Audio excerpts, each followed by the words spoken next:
તથા ઉચ્ચ અને ટેકનિકલ શિક્ષણ વિભાગની શિષ્યવૃત્તિઓ અંતર્ગત 646 કરોડના શિષ્યવૃત્તિ વિતરણ કાર્યક્રમમાં આપણી સૌની સાથે મંચ ઉપર ઉપસ્થિત મારા સાથી મંત્રી શ્રી પ્રદ્યુમનભાઈ વાજા, શ્રી ત્રિકમભાઈ છાંગા, શ્રીમતી રીવાબા જાડેજા, શ્રી કમલેશભાઈ પટેલ, ઉચ્ચ અને ટેકનિકલ શિક્ષણ વિભાગના અધિક મુખ્ય સચિવ શ્રી મુકેશ કુમાર, પ્રાથમિક અને માધ્યમિક શિક્ષણના અગ્ર સચિવ શ્રી મિલન તોરવણે, ઉચ્ચ અને ટેકનિકલ શિક્ષણ commissioner Shri Dilip Rana, commissioner school Shri Anand Patel, આમંત્રિત સર્વે મહાનુભાવ, પ્રેસ મીડિયાના મિત્રો, સૌને મારા નમસ્કાર.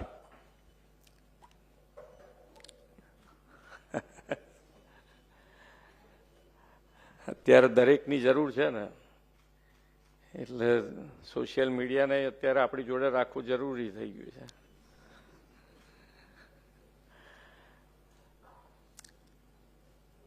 પણ માન્ય વડાપ્રધાન શ્રી અહીંયા મુખ્યમંત્રી હતા ત્યારથી જ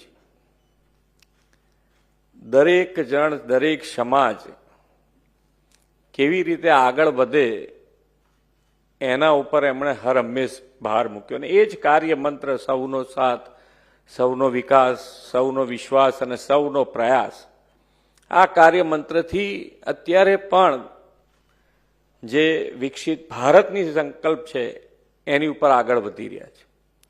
ને એને મજબૂત પાયો શિક્ષણને બનાવ્યો એમણે પહેલા દિવસથી જ કે ભાઈ શિક્ષણ હશે તો જ બીજી બધી જ, જેમ કે અત્યારે આપણે ઇન્ડસ્ટ્રીઝ અહીંયા આગળ વધુ ને વધુ આવે એનો પ્રયત્ન કરતા હોય તો ઇન્ડસ્ટ્રીઝ અહીંયા વધારે આવે તો એની અંદર આપણા વિદ્યાર્થીઓને લાભ કેવી રીતે મળે? તો કે ભાઈ એ ભણેલા ગણેલા હશે તો એમને લાભ મળશે, નહીતર પાછા બીજા રાજ્યમાંથી આવશે અહીંયા આગળ. એટલે શિક્ષણ ઉપર પહેલે દિવસથી જ ભાર મૂકી અને આગળ વધ્યા છે. આજે નમો લક્ષ્મી, નમો સરસ્વતી એ યોજના અને એ યોજનાનો લાભ અને એના કારણે આપણી દીકરીઓ પણ બંને વસ્તુ કે ભાઈ એક તો ભણે અને ભણે તો વિજ્ઞાન પ્રવાહમાં ભણતી થાય એના માટેનો પ્રયત્ન થયો ને એના સારા પરિણામો અત્યારે આપણે જોઈ રહ્યા છે કે ભાઈ દરેકે દરેક જણ અત્યારે આ 10,000ના ચેક એટલે કે 50,000 રૂપિયા અને 25,000 રૂપિયા, તો 10મું પાસ થઈ ગયા હોય તો એને જે 40,000 રૂપિયા દર વર્ષે મળતા જતા હતા અને હવે એને 10,000 રૂપિયા 10મું પાસ થયું એટલે એને મળી જાય. એવી જ રીતે 25,000 રૂપિયા તો 2 વર્ષમાં એને 11-12માં 20,000 રૂપિયા દર મહિને મળતા થાય અને જ્યારે પાસ થાય એટલે બીજા 5,000 રૂપિયા. અહીંયાથી એક 11માં અને 12માના જે પાસ થયા છે એમને અહીંયાથી ચેક વિતરણ થયું. પણ જે પ્રમાણેનું અહીંયા ગુજરાત અને ગુજરાતને દરેક જણની મગજ એની અંદર બિઝનેસ માઇન્ડ સેટ થયેલું છે. એટલે ક્યાંક ને ક્યાંક શિક્ષણ માટે એમને એમ હોય કે ભાઈ થોડું બેઝિક આવડે પછી આપણે પહોંચી વળીશું એમ. પણ તમે એવું ચાલે એવું નથી. હવે શિક્ષણ ઉપર દરેક જણનું ફોકસ છે અને દરેક જણે, દરેક મા બાપ, વડીલો જેટલું વધારે ને વધારે ધ્યાન આપશે, સરકાર એમની પડખે હર પળે ઊભા રહેવા તૈયાર છે. પણ શિક્ષકો જે રીતે અત્યારે જાગૃત થયા છે એ જ પ્રમાણે વાલીઓ પણ જાગૃત થઈ જાય અને એમની સાથે ખભે ખભો મિલાઈને જો કામ થાય તો આપણો એક પણ વિદ્યાર્થી ના ભણે એવું નહીં થાય.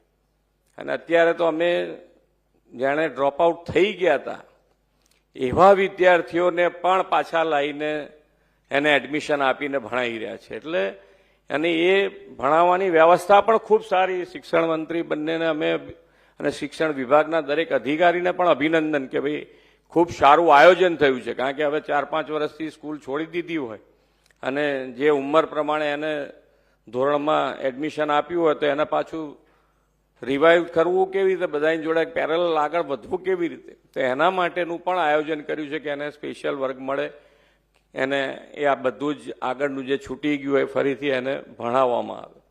એટલે નહીતર પાછું એ આવ્યા પછી એને એમ થાય કે યાર મને કશું આવડતું નથી ને લોકો હોશિયાર છે એમ. એટલે એનું પણ પૂરતું ધ્યાન આપ્યું છે. એટલે સરકાર તરીકે સરકારની વ્યવસ્થાઓ વધુ ને વધુ શિક્ષણ ઉપર ભાર આપીને આગળ વધે એના માટેનો પ્રયત્ન થઈ રહ્યો છે.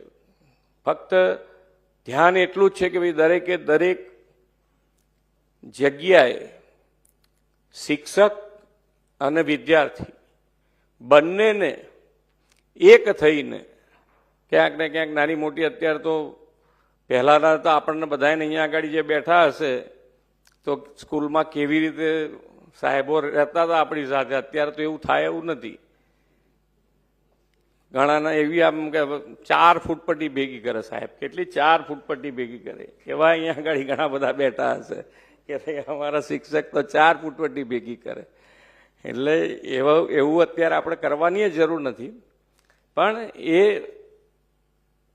સમય એની ગતિને પ્રમાણે કરતા હતા. અત્યારે ફક્ત એને પ્રેમથી કેવી રીતે વાળી શકાય.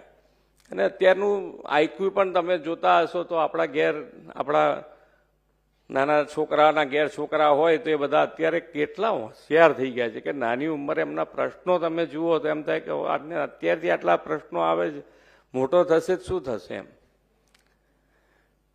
અને મોબાઈલ તો તમે ગમે તેટલું હોય તો એને એ ગમે ત્યાંથી ખોલી નાખીને એનું કામ કરી લે, એટલું હોશિયારી એમની ગમે ત્યાંથી આવી જાય, કશું શીખવાડ્યા વગર.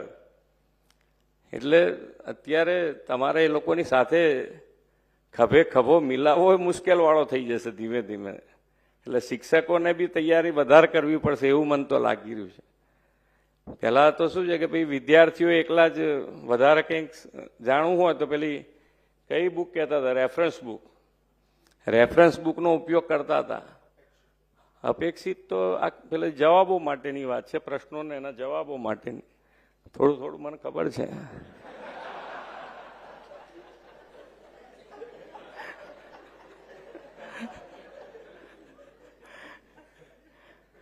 પણ રેફરન્સ બુકનો વિદ્યાર્થીઓ ઉપયોગ કરતા હતા. હવે મને લાગે છે ત્યાં સુધી શિક્ષકોને બી આનો ઉપયોગ કરવો પડશે, કારણ કે ખૂબ ઇન્ટેલિજન્ટ છોકરાઓ છે, ખૂબ સારું ભણી રહ્યા છે. આપણો પણ બધાનો સાથ અને સહકાર એમને મળતો રહે. અને હંમેશા કે ભાઈ શિક્ષણ છે, સ્વાસ્થ્ય છે અને સુરક્ષા છે, એ ત્રણેય રાજ્યમાં પૂરેપૂરું ધ્યાન આપણે રાખી રહ્યા છે, ત્રણેય એસ ઉપર. અને એ જ બેઝથી આગળ વધી રહ્યા છે. વિકસિત ભારત અને વિકસિત ભારત માટે વિકસિત ગુજરાત, અને વિકસિત ગુજરાત માટે આપણે સૌએ સાથે મળી અને આપણું જે યુવાધન છે એને સારી રીતે શિક્ષિત કરીએ અને આગળ વધીએ, એ જ અભ્યર્થના. ભારત માતા કી જય. વંદે માતરમ. જય જય ગરવીર. સાક્ષાત દંડવત સાથે આજના શિક્ષણ વિભાગના નમો લક્ષ્મી, નમો સરસ્વતી વિજ્ઞાન સાધના યોજના તથા ઉચ્ચ અને ટેકનિકલ શિક્ષણની વિવિધ યોજનાના સહાય વિતરણ કાર્યક્રમમાં આપણી વચ્ચે ઉપસ્થિત ગુજરાતના ખૂબ જ સંવેદનશીલ અને શિક્ષણ પ્રેમી આદરણીય મુખ્યમંત્રી શ્રી ભૂપેન્દ્રભાઈ પટેલ સાહેબ, મારા બંને સાથી મંત્રીઓ આદરણીય શ્રી ત્રિકમભાઈ સાહેબ, આદરણીય શ્રીમતી રીવાબા, મારા સાથી મંત્રી રાજ્યકક્ષાના નાણામંત્રી શ્રી કમલેશભાઈ પટેલ, અધિક મુખ્ય સચિવ શ્રી મુકેશ કુમાર, અગ્ર સચિવ શ્રી મિલિંદ તોરવણેજી, કમિશનર શ્રી ઉચ્ચ અને તાંત્રિક શિક્ષણની કચેરી દિલીપ રાણાજી, કમિશનર શ્રી કમિશનર શાળાઓની કચેરી શ્રી આનંદ પટેલજી, અન્ય ઉપસ્થિત સર્વે શિક્ષણ વિભાગના અધિકારીશ્રીઓ, આરોગ્યના સર્વે અધિકારીશ્રીઓ, આમંત્રિત સર્વે મહેમાનો અને મીડિયાના સર્વે મિત્રો, આપ સૌને મારા નમસ્કાર.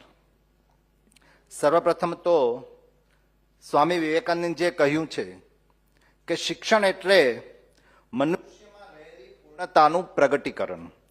અને આ જે દિવ્ય વિચાર જે આ દિવ્ય મહાપુરુષોએ જે આપેલો એને આત્મસાત કરી અને આજના આપણે આવા ઐતિહાસિક અવસરના આપણે બધા જ સાક્ષી બની રહ્યા છે કે જ્યાં હજારો લાખો વિદ્યાર્થીઓની જે સપનાઓ છે એને પાંખો આપી અને એને ઉડાન આપવા માટેનું કામ ગુજરાત સરકાર કરી રહી છે. એ બદલ ગુજરાતના મુખ્યમંત્રી શ્રી ભૂપેન્દ્રભાઈ પટેલ સાહેબને હું ખૂબ ખૂબ આભાર પ્રગટ કરું છું. યોગાનુયોગ આજે આંતરરાષ્ટ્રીય યુવા દિવસ કે જેનું મુખ્ય જે ધ્યાન કેન્દ્રિત છે એ યુવાના શિક્ષણ અને યુવાનોના હક માટે છે. ત્યારે ગુજરાતમાં પણ યુવાન શિક્ષણ મળે અને એના હક મળે એના માટે આપણે આદરણીય મુખ્યમંત્રીશ્રીના નેતૃત્વમાં ભારતીય જનતા પાર્ટીની આ સરકાર કટિબદ્ધ છે.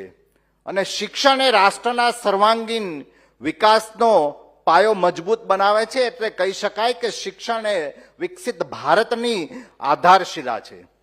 માનનીય વડાપ્રધાન શ્રી મોદી સાહેબનું જે વિકસિત ભારત એક 2047 નું જે સપનું છે, આ સપનાને, આ સંકલ્પને સાકાર કરવા માટે ગુજરાત સરકારે પણ શિક્ષણને વિકાસનું સૌથી શક્તિશાળી સાધન બનાવ્યું છે. આ સરકાર માટે એ શિક્ષણ એ કોઈ રાજકીય મુદ્દો નથી, પરંતુ એ સમાજના વિકાસનો અને જનભાગીદારીનો મુદ્દો છે. અને આથી વિદ્યાર્થીઓને કેન્દ્રમાં રાખીને અમલમાં મુકાયેલી જેટલી કલ્યાણકારી શિક્ષણ ક્ષેત્રની યોજનાઓ છે, એના દ્વારા ગુજરાતમાં ગુણવત્તાયુક્ત, સર્વસમાવેશક અને ભવિષ્યલક્ષી શિક્ષણનું મજબૂત ઇકોસિસ્ટમ આજે ગુજરાતમાં મુખ્યમંત્રીશ્રીના નેતૃત્વમાં ઊભું થઈ રહ્યું છે. માનનીય મુખ્યમંત્રીશ્રીના નેતૃત્વમાં રાજ્ય સરકારની અનેક સકારાત્મક યોજનાઓ, જોગવાઈઓ અને કામગીરીઓના પરિણામે હજારો લાખો વિદ્યાર્થીઓના જીવનમાં આજે ગુણાત્મક પરિવર્તન આવી રહ્યું છે. માનનીય વડાપ્રધાન શ્રી નરેન્દ્રભાઈ મોદી સાહેબનો જે મંત્ર છે, બેટી બચાવો બેટી પઢાઓ, અને તેની સાથે સાથે દીકરીને આપો જ્ઞાન એ જ સાચું સન્માન, આ બંને મંત્રને ચરિતાર્થ કરનારી આ સરકારનો સ્પષ્ટ અભિગમ છે કે કોઈ દીકરી માત્ર આર્થિક કારણોસર અભ્યાસથી વંચિત ન રહે અને કોઈ પ્રતિભાશાળી વિદ્યાર્થી આર્થિક મર્યાદાને કારણે વિજ્ઞાનમાં આગળ અટકી ના જાય, એનો વિકાસ, એની ચિંતા આ સરકાર કરે છે. મિત્રો, નમો લક્ષ્મી યોજના દીકરીઓને ધોરણ 12 સુધી સતત શિક્ષણ માટે આર્થિક પ્રોત્સાહન પૂરું પાડે છે. આ યોજના માત્ર એક આર્થિક સહાયની યોજના નથી, પરંતુ દીકરીઓના શિક્ષણ પ્રત્યે રાજ્ય સરકારની અડગ પ્રતિબદ્ધતાનું આ પ્રતીક છે. આજે ધોરણ 10 અને 12 ની બોર્ડ પરીક્ષા સફળતાપૂર્વક પાસ કરનાર 4 લાખથી વધુ વિદ્યાર્થીઓને આજે રૂપિયા 513 કરોડથી વધુની સહાય આપવામાં આવી રહી છે. તે જ રીતના આજે એક બીજો ઐતિહાસિક દિવસ છે. એ છે ડોક્ટર વિક્રમભાઈ સારાભાઈ, જે દેશના ખૂબ જાણીતા વૈજ્ઞાનિક હતા, એનો જન્મદિવસ છે. ત્યારે નમો સરસ્વતી વિજ્ઞાન સાધના યોજના દ્વારા વિજ્ઞાન પ્રવાહમાં પણ અભ્યાસ કરવામાં રુચિ વિદ્યાર્થીઓને વધે એટલા માટે 57,000થી વધુ વિદ્યાર્થીઓને રૂપિયા 28 કરોડ જેટલી સહાય આપવામાં આવી રહી છે. તે ડોક્ટર વિક્રમભાઈ સારાભાઈને આજે સાચી જ સ્મરણાંજલિ કહેવાશે. જેથી આ વિદ્યાર્થીઓ આવતીકાલના ડોક્ટર બને, વૈજ્ઞાનિકો બને, સંશોધકો બને, ટેકનોલોજી ક્ષેત્રના લીડર્સ તરીકે દેશના વિકાસમાં યોગદાન આપી શકે. સાથોસાથ રાજ્ય સરકાર દ્વારા ઉચ્ચ અને ટેકનિકલ શિક્ષણ ક્ષેત્રે પણ વિદ્યાર્થીઓને, સંસ્થાઓને પ્રોત્સાહન આપવા માટે અત્યંત મહત્વપૂર્ણ પગલાં લેવાઈ રહ્યા છે. આજે 7,260 વિદ્યાર્થીઓને વિવિધ શૈક્ષણિક યોજનાઓ હેઠળ કુલ 96 કરોડની સહાય આપવામાં આવી રહી છે. જેમાં મુખ્યમંત્રી યુવા સ્વાવલંબન યોજના, શોધ યોજના, મુખ્યમંત્રી શિષ્યવૃત્તિ યોજના અને મુખ્યમંત્રી કન્યા કેળવણી નિધિનો સમાવેશ થાય છે. આ ઉપરાંત SSIP 2.0 અંતર્ગત 48 સંસ્થાઓને આશરે રૂપિયા 9 કરોડની ગ્રાન્ટ ફાળવવામાં આવી રહી છે. તેમજ સાયબર સિક્યોરિટી અંગે જાગૃતિ વધારવા આયોજિત રીલ્સ મેકિંગ કોમ્પિટિશનમાં શ્રેષ્ઠ પ્રદર્શન કરનાર વિદ્યાર્થીઓને પણ આજે પુરસ્કૃત કરવામાં આવશે. એટલે આજની આજે ડીબીટી માધ્યમ દ્વારા જે સહાય વિતરણનો કાર્યક્રમ છે, એ આ સરકારની પારદર્શિતા, ઝડપ અને સુશાસનનું ઉત્તમ ઉદાહરણ છે. આ યોજનાની સૌથી મોટી સફળતા માત્ર સહાયની રકમમાં નથી, પરંતુ તેના પરિણામોમાં છે, જે સાથી મંત્રી રીવાબાએ આપણને જે સફળતા પરિણામ આવ્યું છે એ આપણને ધ્યાન દોર્યું છે. આજે ગુજરાતમાં વધુ દીકરીઓ માધ્યમિક ઉચ્ચતર માધ્યમિક શિક્ષણ તરફ આગળ વધી રહી છે. વધુ વિદ્યાર્થીઓ વિજ્ઞાન પ્રવાહ પસંદ કરી રહ્યા છે અને ઉચ્ચ શિક્ષણ તરફ આત્મવિશ્વાસ સાથે આગળ વધી રહ્યા છે. આ જે પરિવર્તન છે એ ગુજરાતના ઉજ્જવળ શૈક્ષણિક ભવિષ્યનું પ્રતિબિંબ છે. આજે આ જે મળતી સહાય છે એ માત્ર આર્થિક સહાય તરીકે ન જોતા તે સપનાઓને સાકાર કરવાની એક નવી શરૂઆત છે.